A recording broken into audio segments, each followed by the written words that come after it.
Hello students, today we are going to discuss Huckel rule.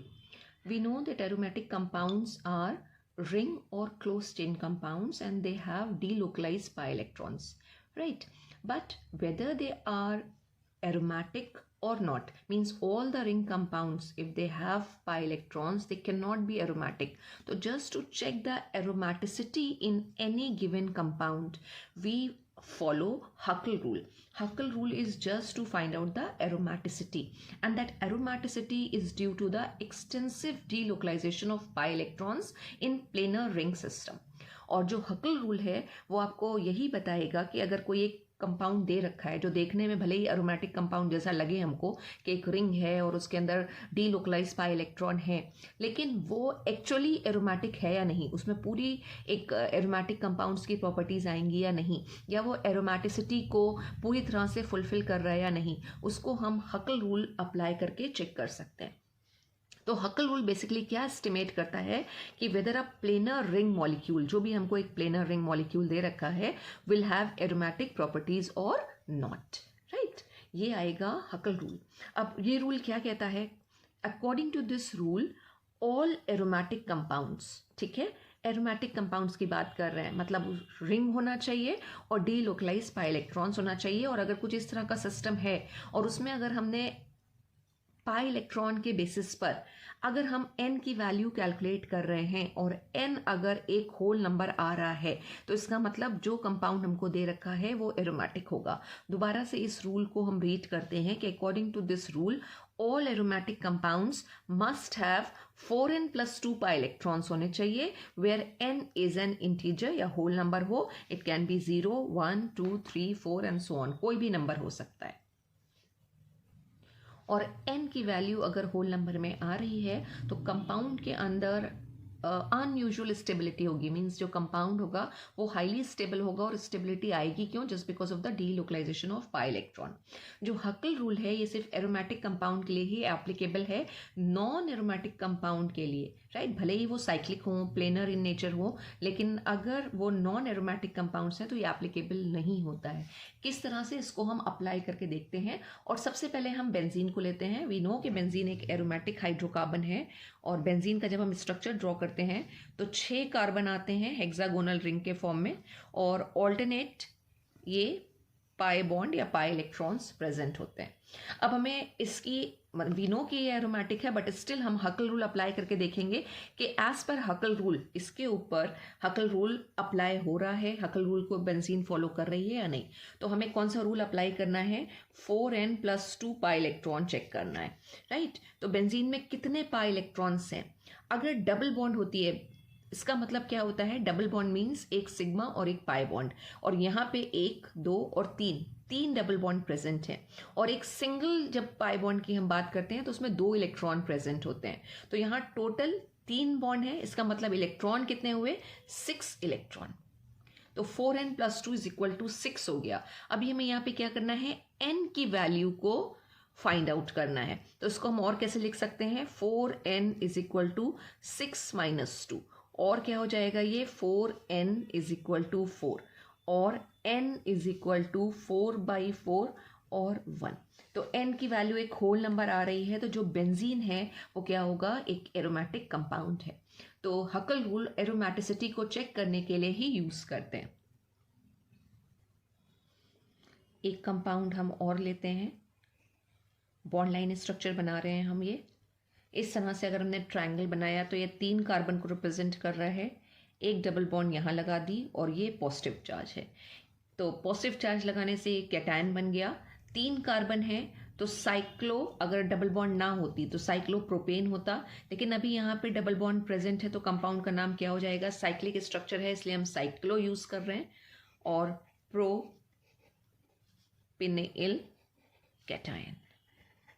इस पे हकल rule हमें लगा के देखना है कि मॉलिक्यूल प्लेनर या एरोमेटिक है या नहीं. भले ही यहाँ पे 6 कार्बन नहीं आ रहे हैं जो हमें लगता है कि बेंजीन में ही होते हैं. 6 कार्बन हेक्सागोनल फॉर्म में प्रेजेंट होना चाहिए तभी एरोमेटिक होगा. लेट्स सी कि यहाँ पे क्या है? 4n + 2 = कितने पाई इलेक्ट्रॉन्स हैं? यहाँ पे 2 पाई इलेक्ट्रॉन्स हैं. 2 pi electrons, right. 2 pi electrons.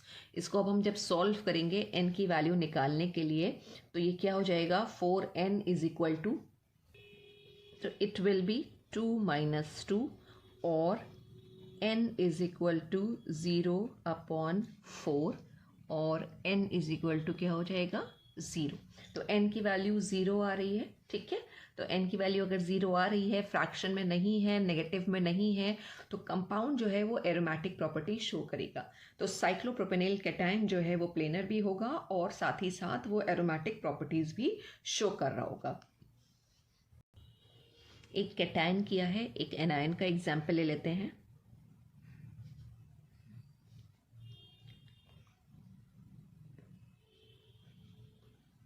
ये हो गया और 2 डबल बॉन्ड हमने लगा दी। साइक्लिक स्ट्रक्चर है, 5 कार्बन आ रहे हैं, तो साइक्लो और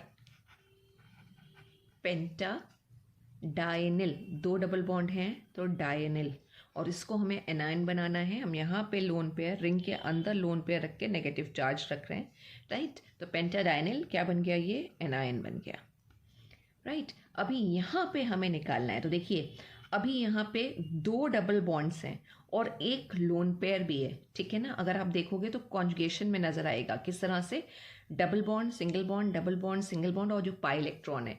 तो अगर पाई इलेक्ट्रॉन या ये कहें lone pair of electron present हैं पाई इलेक्ट्रॉन्स के साथ, तो कॉन्जुगेशन में सिस्टम होता है। अब इसको भी हम पाई इलेक्ट्रॉन की तरह ही कंसिडर करेंगे, जो लोन पेयर होगा उसको भी पाई इलेक्ट्रॉन की तरह कंसिडर करेंगे।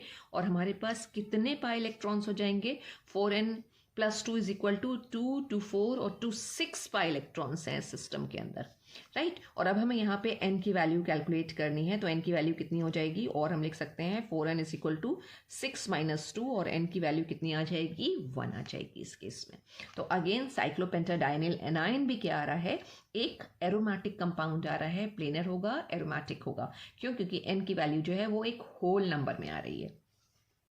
अब जिस तरह से हमने साइक्लोप्रोपेनिल कैटायन बनाया था, वैसे ही हम क्या करते हैं, साइक्लोप्रोपेनिल एनायन बना लेते हैं।